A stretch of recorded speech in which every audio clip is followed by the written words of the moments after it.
அவர் இறங்கிடும் நேரமே. எலியாவின் தேவனே அவர் இறங்கிடும் நேரமே.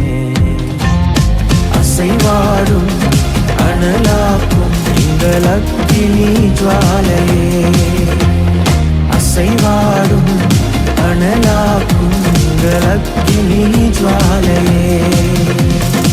எலியாவின் தேவனே அவர் இறங்கிடும் நேரமே. நாம மகிமைப்படுவதாக. ஆண்டவரும் அருமை இரட்சகருமாகிய இயேசுவின் நாமத்தினாலே இந்த புதிய நாளுக்காய் தேவனை ஸ்தோத்தரிக்கிறேன்.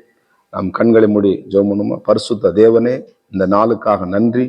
தகப்பனை எங்களோடு கூட பேசுங்க ராஜா, இயேசுவின் நாமத்தின் பிதாவே, ஆமே. எடுத்து வாசிப்போம். 2 தீமோத்தேயு 2ஆம் அதிகாரம், அதுல ஸ்தோத்திரம் 7ஆம் வசனத்தை கூட வாசிப்போம். நான் சொல்லுகிற சிந்தித்துக்கொள், கர்த்தர் எல்லா காரியங்களிலும் உனக்கு புத்தியை தந்தருளுவா. ஸ்தோத்திரம். ஆமா, எல்லா காரியத்திலையும் இன்றைக்கு என்ன வேணா, ஆமா, புத்தியை கர்த்தர் என்ன பண்ணார், தந்தருளுகிற தேவனாய். சொல்லுவாங்க, என் பிள்ளைக்கு என்ன பண்ண புத்தியில சில புத்தி இல்லாம இந்த காரியத்தை செஞ்சுட்டாங்க அப்படின்னு சொல்லி பார்ப்பாங்க. ஆனாலும் இந்த இடத்துல சொல்ற, புத்தியை தருகிற ஆண்டவர், ஞானத்தை தருகிற ஆண்டவர், பலனை தருகிற ஆண்டவர், சுகத்தை தருகிற ஆண்டவர், ஆமே, நம்மளை ஆசீர்வதிக்கிற ஆண்டவர். இந்த கால சொல்றாரு, என்னத்தை சம்பாதி என்ன பண்ணுங்க, புத்தியை நீ என்ன பண்ணு சம்பாதித்து. புத்தியில ஸ்திரீ தன் என்ன பண்ற, வீட்டை கட்டுகிற பிள்ளையாக அவள் மாறுகிறார் என்று எழுதப்பட்டிருக்கிறது.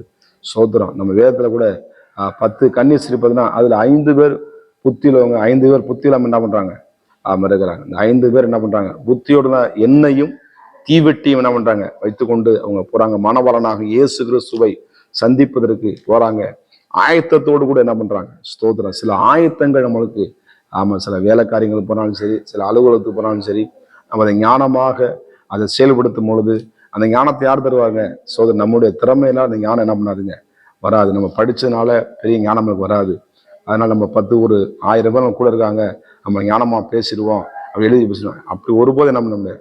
ஆண்டவர் தான் என்ன பண்ண ஞானத்தை, ஆமை, சாலோமோன் ஞானவாணி ஞானம் அனுப்புனா. இந்த சாலமோனை பத்தி உங்களுக்கு எல்லாம் தெரியும். அவனுடைய ஞானத்தை கேட்க என்ன பண்ணா, வண்டி முறை எத்தனையோ பேர் நம்ம ராஜாக்கள் என்ன பண்ணுவாங்க, அந்த சோத்திரம் நடந்து என்ன பண்ணுவாங்க, அந்த சாலோமோன் கொடுத்த ஞானத்தை, ஆமா, கேட்க வருவாங்க. எப்படிலாம் அந்த ஞானமா பேசுறான், ஞானமா ஜனங்களை வழி நடத்துறான்னு சொல்லி அவன் புத்தியை கேட்க என்ன பண்றான், வருவாங்க. கர்த்தருக்கு ஸ்தோத்திரம். இன்றைக்கும் உங்கள்கிட்ட ஆலோசனை கேட்க என்னட்ட யார் கேட்க போறா, என்னட்ட புத்தி கேட்க போறான்னு சொல்லி நினைச்சிருக்காங்க. கர்த்தர் உங்களுக்கு என்ன பண்ண, நீங்க ஆஸ்வதிக்கும், நீங்க அநேகருக்கு நல்ல புத்தி சொல்லுகிற பிள்ளைகளாக நீங்க மாறுவீங்க. ஒருவேளை என் குடும்பத்துல இப்படி புத்தி இல்லாம தர்றாரு அப்படின்னு சொல்லி ஒருவேளை கலக்கத்தோடு இருப்பீங்களா, இந்த காலை வேளையிலே ஆண்டவர் எல்லா காரியத்திலும் உங்களுக்கு புத்தியை தந்தரளி உங்களை ஆசீர்வதிக்க என் தேவனாகிய கர்த்தர் அவர் போதுமானவராக இருக்கிறார். சாலோமோன் என்ன பண்ணான், தேவனுடைய கரத்துல அந்த பலிகளை அவன் செலுத்தும் பொழுது, தேவனுக்கு மகிமைகளை செலுத்தும் பொழுது, ஆண்டவன் அந்த ஞானத்தையும் புத்தியும் தந்து அந்த ஜனங்களை வழிநடத்தக்கூடிய ஞானத்தை அவருக்கு தருகிறார். தாவீதுக்கு கூட என்ன அந்த ஞானத்தை அவன் தருகிறார். அந்த திறமையினால என்ன பண்றான், இந்த ஆடுகளை, ஜனங்களை திறமையாய் நடத்தினான், தன்னை திடப்படுத்தி கொண்டான் என்று நம்ம வாசிக்கிறோம். இப்போ வேதாகமத்திலேயே எத்தனை பேருக்கு ஆண்டவர் நம்புறாரு, ஆமா, புத்தியை தந்திருக்கா. சில பேர் என்ன பண்றாங்க, அந்த புத்தி இல்லாம அந்த எண்ணெய் இருக்கு, தீவெட்டி இருக்கு, எண்ணெய் இல்லை.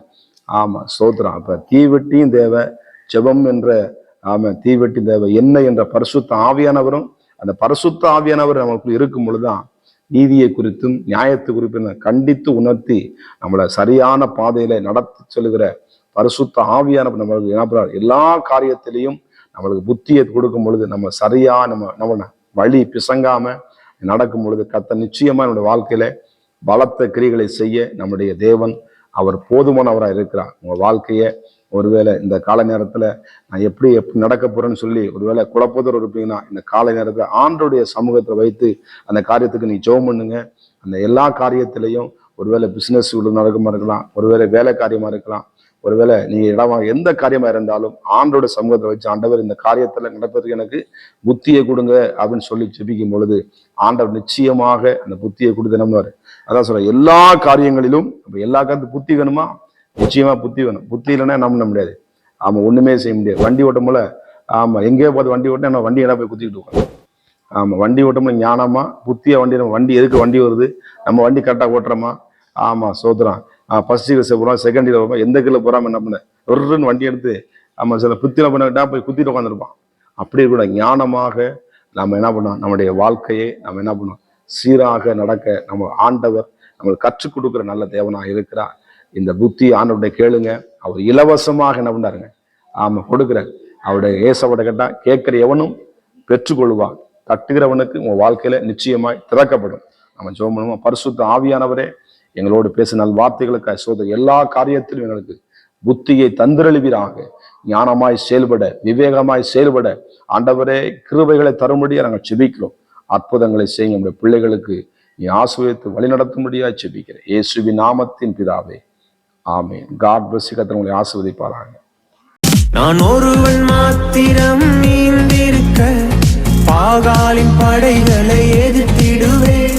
நான் ஜெபிக்க ஜெபிக்க அவர் தலையசைப்பார், ஜெபிக்க ஜெபிக்க அவர் தலையசைப்பார். நெருப்பாய் இறங்கிடுவார் என் தெய்வம், நெருப்பாய் இறங்கிடுவார். ஆவியே,